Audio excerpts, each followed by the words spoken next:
북한의 최근 소식을 알아보는 북한은 지금입니다. 차미연 아나운서, 네. 요즘 북한에서는 다수학 농민을 추켜 세우는 보도가 쏟아져 나오고 있다고 해요. 네, 다수학 농민이라면 벼나 옥수수 농사를 잘해서 수확을 많이 했다는 거죠? 그렇습니다. 아무래도 올해 식량난이 심각하다 보니까 농사 성공 사례를 많이 선전하는 것 같은데요. 어떤 내용인지 함께 보시죠.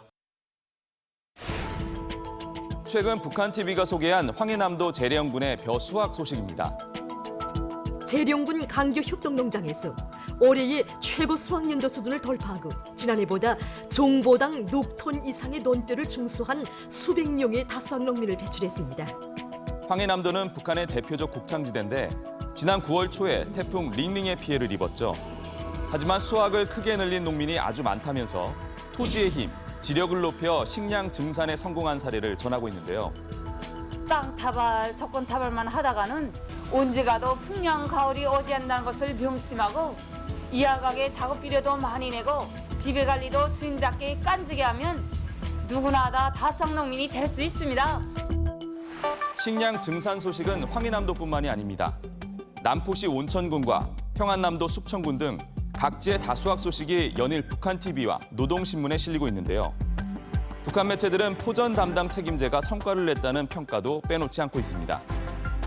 포전 담당제는 김정은 집권 후 본격 도입된 일종의 인센티브 제도인데요. 가족 규모인 4~5명 정도가 한 조를 이루어 포전이라고 부르는 경작지에 농사를 짓고 그 수확의 일부를 개인 소유로 갖는 거죠.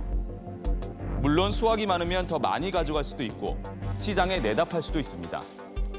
그러다 보니 서로 성과를 높이기 위한 경쟁을 벌이기도 하는데 북한에선 이를 사회주의 경쟁이라고 합니다. 특히 동창, 리만 협동농장들에서는 포전별로 가을고지 일정 계획을 빈틈없이 세우고 사회주의 경쟁도 힘있게 벌여서 나라를 제때 걷어들이고 있습니다. 이처럼 북한 매체가 전하는 소식만 보면 작황이 좋은 것 같지만 실상은 다르다고 합니다. 이미 지난 5월에 유엔산하 식량농업기구와 세계 식량기구가 북한 식량난이 10년 새 최악의 상황이라고 전했는데요. 최근 올해 작황이 지난해보다 악화됐다는 분석이 나오고 있습니다. 올해 그 가을 작황이 작년 가을보다는 아마 그 대기 전문가들의 의견을 갖다가 요약해 보면 한 3 내지 5% 정도 줄어들 것이다 이렇게 전망들을 하고 있습니다. 예년에 비해서 특히 이제 비가 적게 왔는데요. 평년 강수량의 한 60%보다 오히려 낮은 그 정도밖에 안 되니까 가뭄의 피해가 올해도 이어졌다.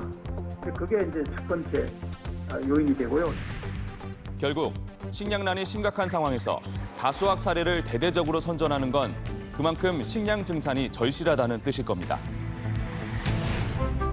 올해 벼농사는 부진하지만 과일은 풍년이라는 소식이 들려오고 있는데요.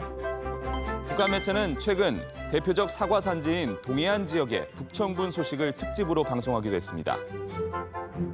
단맛만 있는 과일도 있고 신맛만 있는 과일도 있는데 이 북청사과는 현재 놓고 보면 단맛, 신맛 등을 비롯해서 여러 가지 맛을 다 배합해 있기 때문에 많이 요구합니다. 지금 현재 이 한 나무에 달린 과일이 대체로 보면 한 500알 정도 달렸습니다. 북청에는 천연기념물로 지정된 조상 사과나무가 있다고 하는데요. 말 그대로 사과나무의 원조, 조상이라는 뜻이죠. 이 나무는 1898년, 그러니까 121년 전에 심었다고 합니다. 나무 높이는 4.6m, 나무 둘레는 8.5m이고 현재 사과가 670알로서 100kg 정도 수확할 수 있습니다. 평양에선 사과와 배의 맛을 심사하는 품평회가 열렸는데 심사 기준은 4가지라고 합니다. 과수 부문의 전문 일꾼들과 그다음에 각계각층 군중들이 모여서 사과 배를 직접 맛을 보면서 수분, 향기, 또 당도, 산도 이런 걸 평가하는 방법으로 진행하고 있습니다. 이번 품평회에는 북천군을 비롯한 북한의 과일 산지 30여 곳이 참가했다고 합니다. 북한은 지금이었습니다.